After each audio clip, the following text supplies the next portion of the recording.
19 अप्रैल से लेकर 1 जून 2024 तक का समय हमारे देश में इलेक्शन का माहौल बना हुआ था। हर जगह गर्मा गर्मी बनी हुई थी। हर पार्टी एक दूसरे के ऊपर लालचन लगा रही थी और हर पार्टी अपने जीत के दावे कर रही थी। यहाँ पे एक तरफ बीजेपी सरकार ये कह रही थी कि हम इस बार 400 पार करने वाले हैं, हम लोग बहुमत में आएंगे तो आएंगे, पर इस बार इतनी बड़ी जीत लेकर आएंगे कि जितनी आज तक कभी किसी को नहीं मिली होगी। और वहीं पे दूसरी तरफ पूरा विपक्ष एक तरफ हो चुका था, चाहे वो आम आदमी पार्टी सरकार हो, समाजवादी पार्टी सरकार हो, कांग्रेस हो, टीएमसी हो, या फिर साउथ एरिया की जितनी भी पार्टी थी वो सब एक हो चुकी थी और सारी इकट्ठी बीजेपी या फिर कहीं एनडीए के खिलाफ खड़ी थी। अब एक तरफ एनडीए वाले ये तो कह रहे थे कि इस बार तो 400 पार होगा, पर दूसरी तरफ कुछ और ही चल रहा था। दूसरी तरफ ये चल रहा था कि चंडीगढ़ मेरे इलेक्शन में इलेक्शन कमीशन ऑफ इंडिया और भाजपा का बहुत ही बुरा एक्सपोज हुआ, जहाँ पर सीसीटीवी कैमरा में साफ साफ पकड़ा गया था कि कैसे वोटर लिस्ट की गिनती में कैसे धांधली की जा रही है और जानबूझ के बीजेपी को जिताई जा रही है। इतना नहीं, पहले बीजेपी मेरे इलेक्शन जीत ही गई थी, पर जैसे सीसीटीवी कैमरा जैसे सबके सामने आए और सुप्रीम कोर्ट ने जब ऑर्डर दिए तब जाके बीजेपी को सत्ता से हटाया गया मेरे इलेक्शन के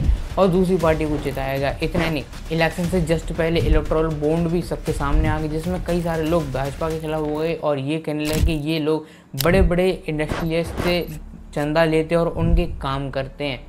इसकी वजह से इंडिया गठबंधन में काफ़ी ज़्यादा कॉन्फिडेंस था कि इस बार 400 पार तो छोड़ो, बहुमत तो छोड़ो, अगर ये सत्ते में भी अगर वापस आ जाए तो बहुत बड़ी बात होगी।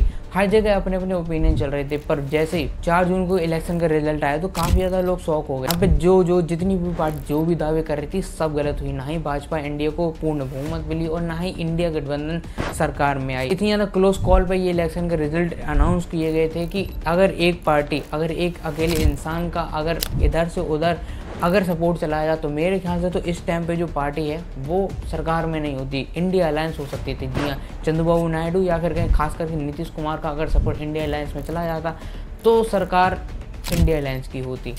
अब वापस आते प्रेजेंट में, देखो आपने हाल ही में राहुल गांधी की एक स्पीच सुनी होगी जहाँ पे वो एक प्रेजेंटेशन में सारा काला चिट्टा खोल के रख देते हैं इलेक्शन कमीशन ऑफ इंडिया का, बीजेपी का, पीएम मोदी का और पूरी सरकार का, जहाँ पे वो दिखाते हैं कि कर्नाटका की एक कॉन्स्टिट्यूंसी जिसका नाम है माधवपुरा, उसमें बीजेपी कैसे जीत गई। दिखाते हैं कि कैसे माधवपुरा की लोकसभा में भाजपा सरकार ने इतने बड़े लेवल पे वोटों की धांधली की थी। जी हाँ, आपको अगर नहीं मालूम है तो मैं बता दूं कि उस टाइम में माधवपुरा कॉन्स्टिट्यूंसी से राहुल गांधी की कांग्रेस भाजपा से हार जाती है। हारने का डिफरेंस कोई छोटा मोटा नहीं था। उस कॉन्स्टिट्यूंसी में कांग्रेस भाजपा से 1,14,000 से भी ज़्यादा वोटों से हारी थी और कई सारे लोगों का यहाँ पर ध्यान गया था, क्योंकि कर्नाटका में या फिर कहीं साउथ एरिया में इतने अच्छे तरीके से बीजेपी को इतने अच्छे तरीके से वोट नहीं मिलते। हमें साउथ में हमेशा क्लोज कॉल पे ही जीतती, क्योंकि साउथ में भाजपा को इतना ज़्यादा कभी पसंद नहीं किया जाता। यहाँ पे हर किसी की नज़र यहाँ पे चली जाती है और इसी में राहुल गांधी जो कि लीडर ऑफ अपोजिशन है इस टाइम पे, उनकी भी नज़र जाती है, जिसमें वो कुछ समय बाद इलेक्शन कमीशन ऑफ इंडिया से रिपोर्ट्स मांगते हैं कि हमें रिपोर्ट दीजिए। और जब रिपोर्ट्स उनके पास आई तो सारी हार्ड कॉपीज़ में आती, यानी सारे पेपर्स में आए, तो जो कि 7-7, 8-8 फीट के पेपर थे, जिसको रीड करने में खुद राहुल गांधी बताते कि उनको 6 महीने से भी ज़्यादा लगे। जब उनकी पूरी टीम इसमें लगी थी तो एक एक चीज़ की उन्होंने जानकारी निकाली और चिट्ठा निकाल के सबके सामने उस प्रेस कॉन्फ्रेंस में या फिर कहीं प्रेजेंटेशन में सबके सामने रखी उन्होंने, जहाँ पर उन्होंने बताया कि कैसे माधवपुर लोकसभा में करीब 12,000 वोटर्स तो नकली थे। इतना ही नहीं, 40,000 से ज़्यादा एड्रेसेस सारे इनवैलिड थे, जहाँ पे कई सारे लोगों के हाउस नंबर 0000 करके दिखाए जा रहे थे। इतना ही नहीं, कई सारी जगह पे बल्क रजिस्ट्रेशन भी मिला गया। करीब 10,452 रजिस्ट्रेशन थे जो कई सारे बल्क में थे, यानी कि एक ही हाउस पे, एक ही एड्रेस पे, एक ही जगह पे कई सारे लोग एज अ वोटर पाए गए थे। जी हाँ, ये बात सच है। इतना नहीं, जब ये सारी इन्फॉर्मेशन राहुल गांधी को मिली और उनकी टीम को मिली तो उन्होंने अपने लोगों को भेजा। इतना नहीं, उनके साथ मीडिया भी गई थी।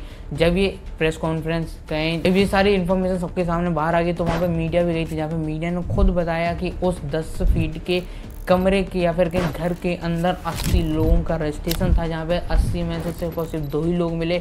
करीब 78 वोट नकली थे। वहाँ पे 4,132 वोटर्स की फ़ोटो इलीगल पाई गई, जहाँ पे कहीं भी उनकी फ़ोटो सही से दिखाई नहीं दे रही है, या फिर एक ही इंसान की कहीं जूम इन में फ़ोटो है, कहीं जूम आउट में फ़ोटो, जिससे उसकी सही से शक्ल न पहचानने में आए। फॉर्म 6 का भी मिसयूज़ किया गया है, जहाँ पे 33,692 लोगों के फादर्स ने कुछ अजीब ही प्रकार के थे, जहाँ पे ASDBSS करके अल्फाबेट लिख रखे थे, जहाँ पे उनके फादर नेम इस तरीके से कुछ लिखे थे, जो जहाँ पे साफ साफ पता चल रहा था कि ये जितने ही वोटर्स हैं सब फेक हैं। और इन सबको मिला के करीब लाख से ज़्यादा वोटर होते हैं जो इलीगली वोट डालने गए थे। और जैसे कि मैंने आपको बताया था कि माधवपुरा कॉन्स्टिट्यूंसी में करीब 1,14,000 का डिफरेंस था कांग्रेस और भाजपा की जीत का। अब जैसे ही इन्फॉर्मेशन आउट होती है, इलेक्शन कमीशन ऑफ इंडिया कई सारे डिसीजन लेती है। डिसीजन कोई अच्छे काम में नहीं लेती कि राहुल गांधी को दोषी ठहराया जाता है। जी हाँ, ये कहा जाता है कि राहुल गांधी ने कई सारे संगीन इल्ज़ाम लगाए जो सिर्फ ऐसी बेफजूल की बातें हैं, और अगर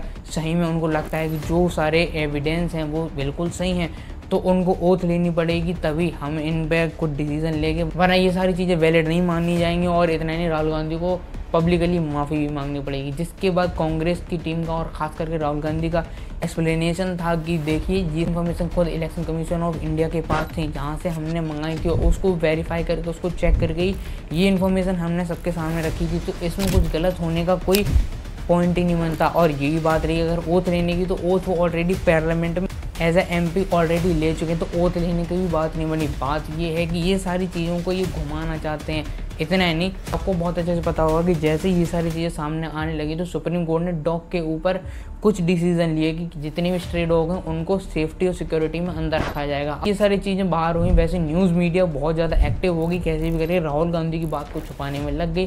जो सीधे सीधे एलिगेशन लगा रहे थे भाजपा सरकार को, छुपाने में लगी। और डॉग्स के ऊपर घंटों घंटों तक डिबेट हुई, कई सारे शोज चलाए गए, एक्सक्लूसिव स्पेशल शोज चलाए गए, जहाँ पे कोशिश की गई थी कि कैसे भी राहुल गांधी की जो इलेक्शन कमीशन के ऊपर एलिगेशन है वो बाहर ना आए। राहुल गांधी अकेले नहीं है भाजपा के ऊपर ऐसे एलिगेशन लगाने वाले, ताकि EVM की धांधली करने के ऊपर बहुत ही टाइम से इनके ऊपर एलिगेशन लग रहे हैं कि EVM को हैक कर लेते हैं, ये कर लेते हैं, वो कर लेते हैं। हालांकि ये सारी बातें फिजूल की हैं, पर यूपी के एक्स CM अखिलेश यादव ने कई बार बताया कि उन्हें मजबूरी में कई सारे वोटर्स के वोट काटने पड़ते हैं, कई सारे वोट्स जोड़ने पड़ते हैं इलेक्शन रिजल्ट के दिन। इतना नहीं, कई बार ये देखा गया है यूपी में खुद की कई सारे वोटर्स को वोट डालने के लिए नहीं जाने दिया जाता। और इतना नहीं, इंटरव्यू में ये बाहर आया कि जितने भी लोग मुस्लिम हैं उनको वोट डालने नहीं दिया जाता, जिसकी वजह से काफ़ी ज़्यादा एलिगेशन, काफ़ी ज़्यादा कंट्रोवर्सी बार बार बनती रहती है। लेकिन जो धांधली है वो छोटी मोटी नहीं है। वोटिंग की धांधली की वजह से इंदिरा गांधी पे एक टाइम पे एलिगेशन लगे थे, जिसकी वजह से हमारे देश में इमरजेंसी का डिसीज़न लिया गया था। और खैर ये सारी चेकिंग जो हुई है वो सिर्फ और सिर्फ एक ही कर्नाटका की लोकसभा में लिया गया है, और उनकी सरकार बनने में सिर्फ और सिर्फ 25 सीटों का ही फ़र्क था। अगर ऐसी और 25 सीटों पर अगर हमने चेक किया और अगर ऐसी सेम निकली, तो आप ये समझ लेना कि PM जो है वो धांधली करके PM बने हुए हैं।